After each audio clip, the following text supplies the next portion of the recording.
Apa? Sebenarnya adalah tidak mau dekat dengan konsumen. Nah, ini nih yang berikutnya yang bikin bangkrut itu adalah mari ngevlog di Kebunisen. Assalamualaikum warahmatullahi wabarakatuh. Selamat datang di vlognya Kebunisen.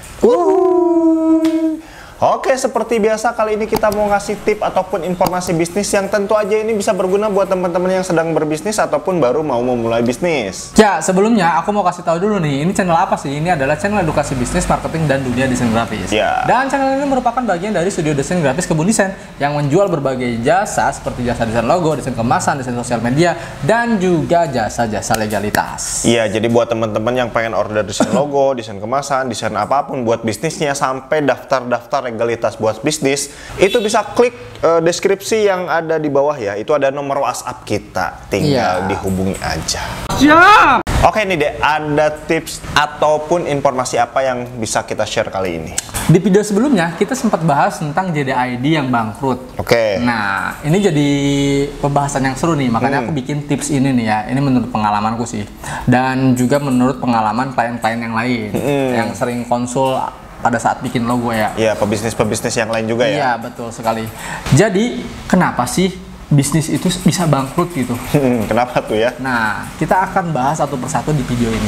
Kita bahas, yuk. Nah, kalau kemarin kan JDID itu si foundernya menyalahkan si siapa? Si direkturnya ya. Direktur. Karena direkturnya itu cuma bisa bikin PPT.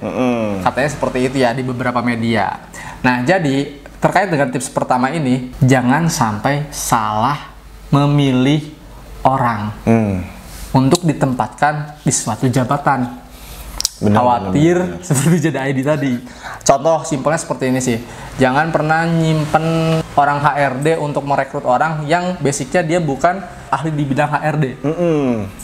Salah-salah ketika merekrut orang nggak bakal sesuai dengan apa namanya keahliannya gitu. Iya, benar. Malah dicaloin ya, malah jadi calo dia. Aduh, calo di Kerawang banyak nih. Nah, itu sangat vital ya, penempatan orang pada satu struktur yang ini sangat penting banget. Itu nggak boleh gegabah. Betul sekali. Harus memilih orang sesuai dengan kompetennya, kompetisinya gitu iya, ya. Betul sekali. Kalau misalnya gegabah atau salah ya udah itu tanggung sendiri, bisnis kamu yang hancur gitu. Iya, kamu perlu kepala marketing. Yang disimpan malah orang produksi. Nggak nyambung. Nah, bisa-bisa marketing apa namanya, manajemen marketingnya amburadul gitu, betul sekali. Jadi nggak sesuai gitu, nggak on the track gitu kan ya. Yang berikutnya adalah utang. Kenapa sih utang bisa terjadi? Alasannya simpel sih, karena lebih banyak pengeluaran dibanding pemasukan. Sebetulnya utang ini tricky ya, boleh-boleh aja sebetulnya ya.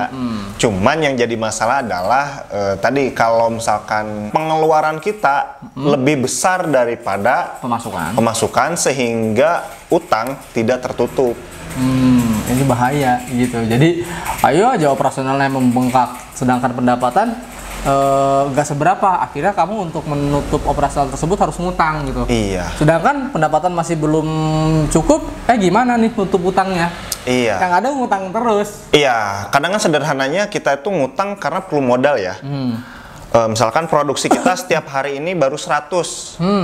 Nah, untuk bisa jadi 1000 kita perlu alat baru. Betul sekali dong. Nah, makanya kita harus ngutang tuh, terpaksa buat ngutang karena nggak punya modal lagi. Ngutang lah, misalkan beli 9 alat karena kita hanya punya 1 alat yang produksinya 100. Beli 9 lagi, ngutang. Nah, kalau kita produksinya jadi 1000 dan ternyata jualannya tetap cuma 100, gitu. Artinya kita ngeluarin budget buat produksi itu terlalu besar. Sedangkan pemasukan ke kita sedikit. Yang ada si produknya kalau makanan ya basi. Iya. Kita jadi nggak bisa bayar buat 9 alat yang tadi. Yang berikutnya adalah enggan berinovasi, Masih inget gak kasusnya BBM, BlackBerry Messenger? Nah, benar-benar. Ya, itu BBM kan tergerus oleh Android ya. Betul. Karena apa? Karena si BBM itu tidak mau berinovasi dan fiturnya itu aja gitu. Benar. Walaupun memang secara aplikasi si BBM itu lebih secure ya, karena kan orang tidak bisa sembarangan nge-add kita. Tapi karena fiturnya hanya itu saja dan tidak ada apa ya, kalau sekarang kan di Android kita bisa install aplikasi apapun dari pihak ketiga. Kalau dulu kan BBM nggak ada ya kalau nggak salah ya, tidak mau berinovasi gitu. Ada lagi satu lagi contohnya apa? Nokia ya nggak, itu juga nggak mau berinovasi, akhirnya tergerus. Nah, jangan sampai usaha kamu tidak mau berinovasi, jadi harus sesuai gitu. Misalnya yang tadinya kamu cuma jualan di di Shopee gitu kan ya, di Shopee itu kan cuma hanya online market biasa, e-commerce gitu. Coba kamu berinovasi atau nggak pindah sih, nggak harus pindah ya. Buka marketing baru di TikTok gitu kan ya. Kalau nambah TikTok marketing. Iya, di TikTok kan itu sosial media e-commerce gitu ya. Iya. Nah, seperti itu sih contohnya Iya, benar banget ya. Ingat ya, Nokia dengan BlackBerry itu perusahaan besar. Bisa. Mereka telat berinovasi, hancur.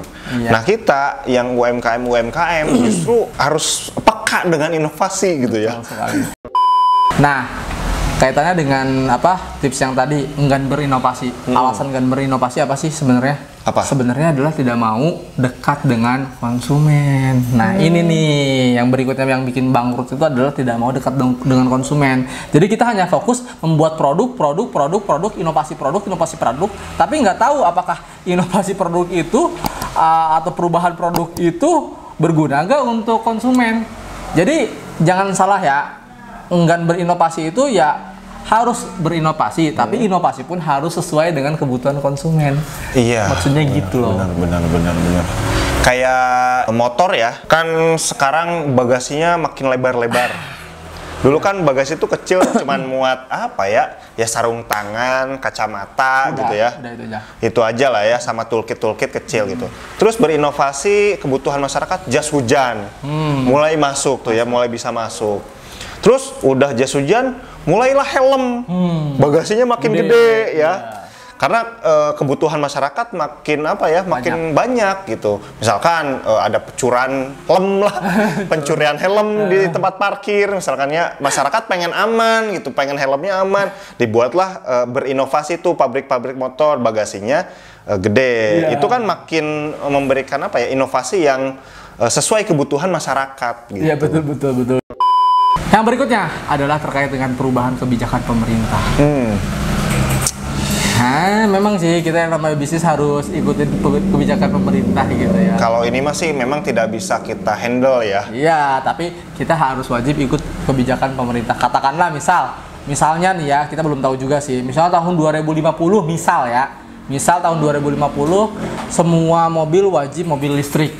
Nah, jadi udah siap-siap nih pabrikan mobil-mobil yang bensin itu sedikit-sedikit menutup yang mobil-mobil bensin. Ya. Sekarang kan makanya udah ada hybrid. Benar. Mungkin itu untuk mengantisipasi kebijakan pemerintah seperti itu. Iya, memang kalau pemerintah tadi kita nggak bisa handle, artinya kita yang ngikutin mereka. Ketika kita ngikutin mereka, ya kita harus tadi siap-siap berinovasi, peka. Betul. Mengikuti itu pasar juga kan dipaksa berubah ya. Benar. Pasar juga dipaksa berubah karena aturan pemerintah. Ya kita juga menyesuaikan kebutuhan pasar juga. Siap-siap gitu. Kita bikin bengkel listriknya lah yang tadinya bengkel biasa gitu ya. Yang tadinya kita aksesorisnya terkait dengan motor-motor bensin, kita pakai motor-motor yang listrik, misalkan aksesoris kayak gitu misalkan gitu ya. Betul sekali yang Dino bilang. Jadi intinya kita harus tetap mau berinovasi dan harus juga ngikutin alur kebijakan dari pemerintah. Kalau misalnya kita nggak ngikutin kebijakan pemerintah, bisa-bisa bisnis kita tutup. Iyalah, tutup pasti bangkar ya. Oke, itu ya. Jadi pembahasan kenapa sih bisnis itu bisa bangkrut, karena sekarang banyak sekali bisnis-bisnis yang tutup. Iya. Dan juga banyak sekali orang-orang atau startup yang melay off kan karyawannya. Dan juga mudah-mudahan ekonomi kita kembali membaik dan lebih bagus lagi. Iya, betul ya. Oke, jika dirasa suka jangan lupa di like, di komen, di subscribe, dan jangan lupa juga di share ke teman-teman kamu supaya video ini ngasih manfaat besar ya buat yang membutuhkan kayak gitu. Oke, dan yang buat pengen support kita itu bisa klik tombol dolar ataupun tombol love di bawah. Ya. Thank you, sampai jumpa di vlog kita selanjutnya. Bye bye.